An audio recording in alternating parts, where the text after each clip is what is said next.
Bonjour et bienvenue sur ACI Podcast, un podcast pour comprendre le vivant autrement. Moi c'est Béatrice, créatrice de ACI. Bienvenue dans mon univers. Imaginez une baleine bleue, l'animal le plus grand que la Terre ait jamais porté, 30 mètres de long et jusqu'à 180 tonnes. Elle plonge à plusieurs centaines de mètres de profondeur pour se nourrir de krill, remonte lentement vers la surface pour respirer, et là, dans un panache de couleur rouille visible à plusieurs mètres, elle libère des fécès dans les eaux de surface. Ce moment banal dans la vie d'un animal est peut-être l'un des actes les plus importants pour l'équilibre du climat de notre planète. Parce que dans ces fécès se trouve du fer, de l'azote, du phosphore, exactement les nutriments dont le phytoplancton a besoin pour se développer. Et le phytoplancton, ces micro-organismes végétaux, invisibles à l'œil nu qui peuplent les océans, séquestrent environ 37 milliards de tonnes de CO2 chaque année, soit 40% de la production totale de dioxyde de carbone mondial. Il produit aussi la moitié de l'oxygène atmosphérique que nous respirons. La baleine, en déféquant en surface, fertilise l'océan. Et l'océan, fertilisé, absorbe le carbone. Et le carbone absorbé ralentit le réchauffement climatique. Un enchaînement que personne n'avait anticipé. Une cascade trophique qui commence dans les profondeurs et qui finit dans l'atmosphère. Bienvenue dans l'épisode 7 d'Acili. On continue aujourd'hui notre exploration des effets en cascade dans le vivant, mais cette fois on plonge dans l'océan. Et on va voir pourquoi les plus grands animaux que la Terre ait jamais connus sont peut-être aussi parmi les plus importants pour notre climat. Avant d'entrer dans les mécanismes, il faut poser une idée fondamentale. Les grandes baleines, les baleines à fanon et les cachalots, qu'on appelle collectivement les grandes baleines, ne sont pas simplement de grands animaux qui vivent dans l'océan.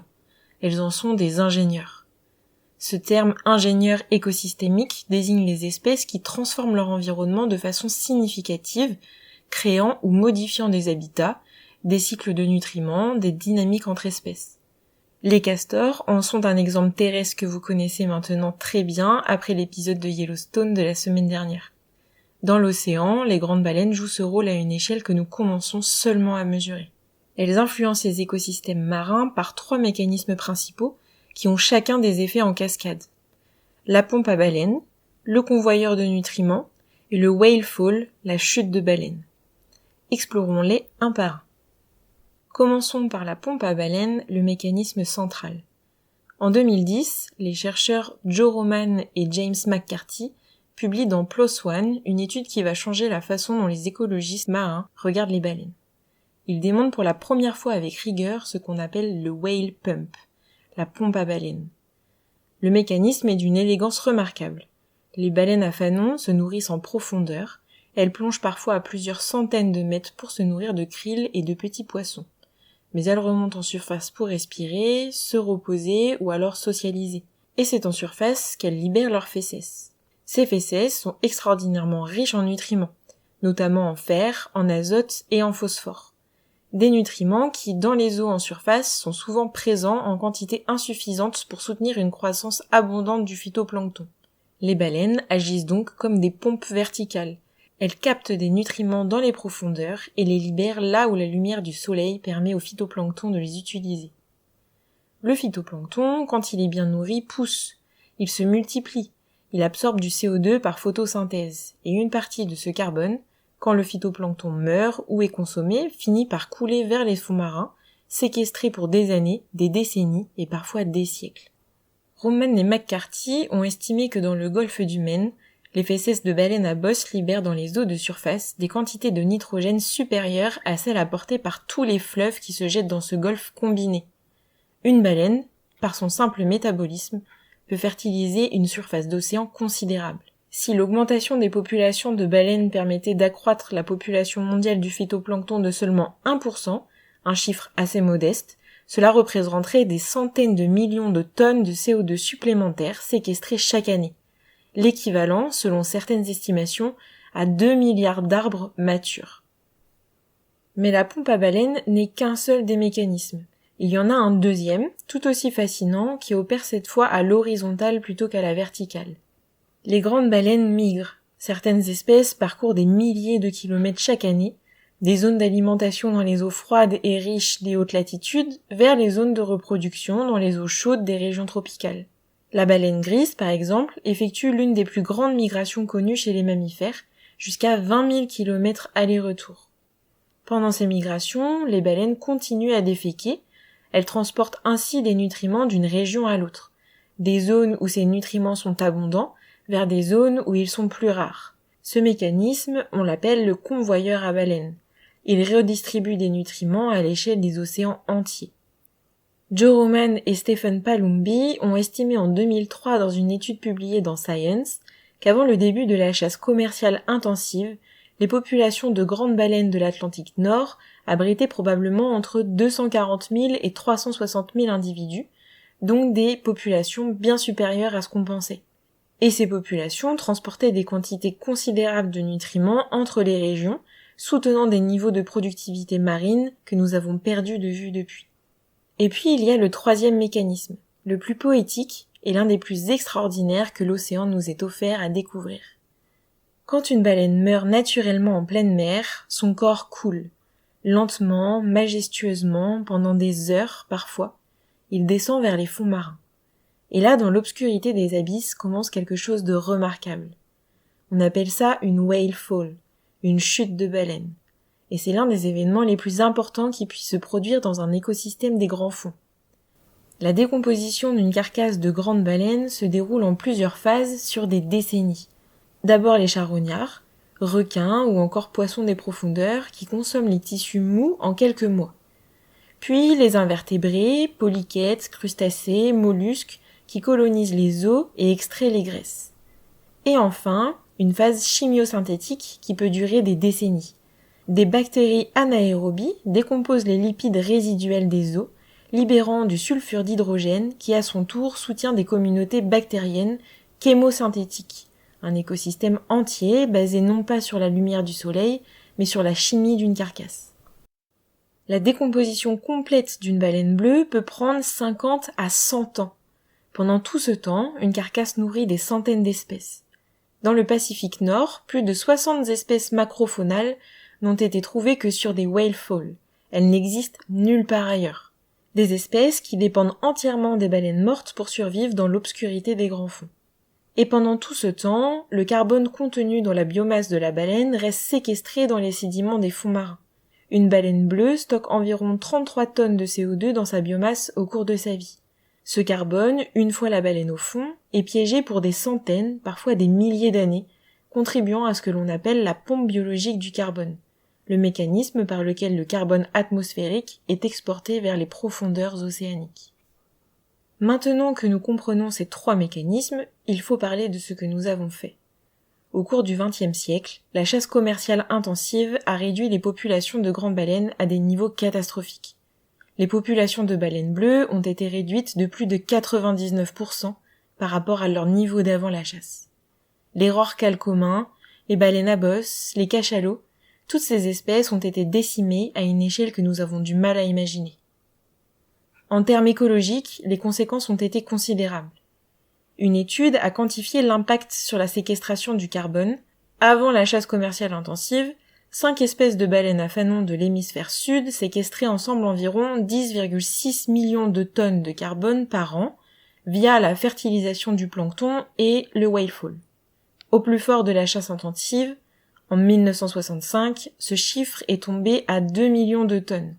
La destruction des populations de baleines avait effacé 80% de leur contribution à la séquestration du carbone. 80% en seulement quelques décennies, sans que presque personne ne le mesure.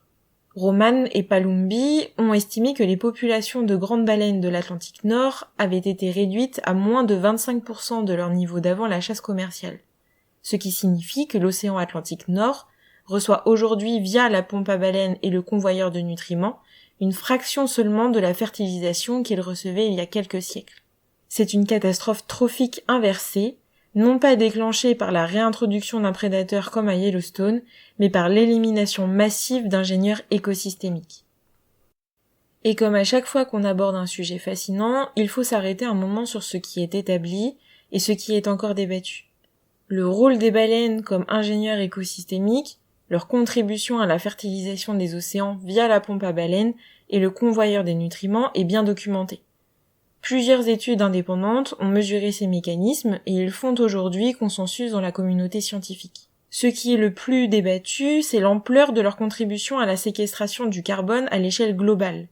Une revue critique publiée dans Frontiers in Marine Science en 2023 met en garde contre une surestimation de ce rôle. Les auteurs concluent que la quantité de carbone potentiellement séquestrée par les baleines est probablement trop faible pour modifier de façon significative le cours du changement climatique à elle seule. Et je veux m'arrêter sur cette idée un moment, parce qu'elle dit quelque chose d'important et d'inconfortable. Si les populations de baleines avaient été préservées, si nous n'en avions pas tué des millions au cours des siècles, l'océan serait d'aujourd'hui plus fertile, plus productif, plus capable de séquestrer du carbone. Ce n'est pas une hypothèse, c'est ce que les données nous disent. Nous avons encore une fois retiré un acteur clé d'un écosystème, et encore une fois, les conséquences se sont propagées en cascade bien au-delà de ce que l'on pouvait anticiper. C'est un schéma qui revient dans chaque épisode de cette série, les loups de Yellowstone, les baleines des océans. Dans chaque situation, c'est l'humain qui a perturbé un équilibre construit sur des millions d'années d'évolution. Et à chaque fois, les conséquences n'ont été mesurées que bien plus tard, quand le mal était déjà fait. Mais voilà ce que je veux aussi dire. Non, la seule restauration des populations de baleines ne résoudra pas le changement climatique, c'est une évidence. Un acte isolé ne peut pas résoudre un problème systémique. Le changement climatique est le résultat de décennies d'émissions de gaz à effet de serre à l'échelle mondiale. Il ne se résoudra pas par une seule action, aussi symbolique soit-elle. Ce qui compte, c'est l'accumulation. Protéger les baleines, préserver les forêts, restaurer les écosystèmes dégradés, réduire les émissions, changer les pratiques agricoles, repenser nos modes de consommation. Aucune de ces actions ne suffira seule. Mais ensemble, à partir de la compréhension de ces mécanismes, de comment le vivant fonctionne vraiment, de comment tout est connecté, elles peuvent changer quelque chose. Et c'est pour ça que ces connaissances importent. Pas comme des anecdotes fascinantes sur des animaux extraordinaires, mais plutôt comme des outils pour comprendre ce qu'on a cassé et ce qu'on peut encore contribuer à réparer. Ce que les baleines font, c'est maintenir la santé des écosystèmes océaniques. Et un océan en bonne santé séquestre davantage de carbone, soutient davantage de biodiversité, régule mieux le climat. La baleine n'est pas une solution miracle, c'est une pièce essentielle d'un puzzle bien plus grand. L'histoire des baleines et du climat nous dit quelque chose de fondamental sur notre façon de comprendre les écosystèmes. Pendant des siècles, nous avons regardé les baleines comme des ressources de graisse, d'huile, de viande, des fanons.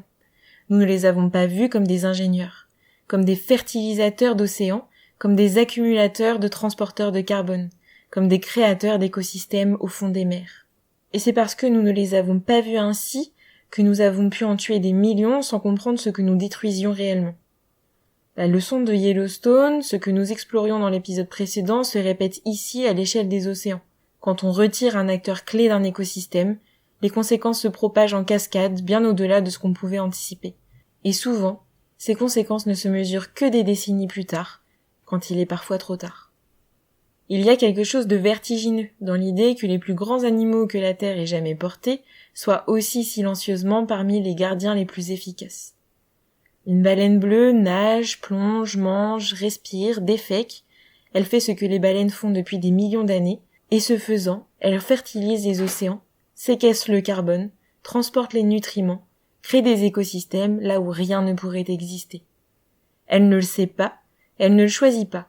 Elle est simplement là à faire sa vie, et sa vie, par une série de connexions que nous commençons à peine à comprendre, est essentielle au bon fonctionnement de notre planète.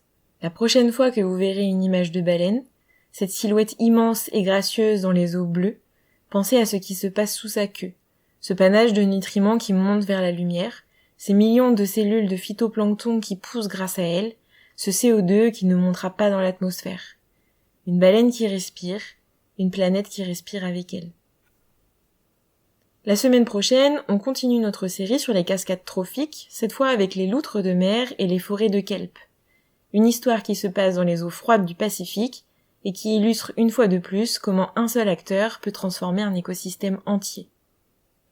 Comme d'habitude, pour les plus curieux d'entre vous, vous retrouverez en bio dans la description les articles scientifiques qui m'ont permis de faire cet épisode. Si cet épisode vous a plu, n'hésitez pas à le partager et en parler autour de vous. Quant à nous, on se retrouve la semaine prochaine. D'ici là, gardez les yeux ouverts. Il y a des merveilles partout qui n'attendent que vous.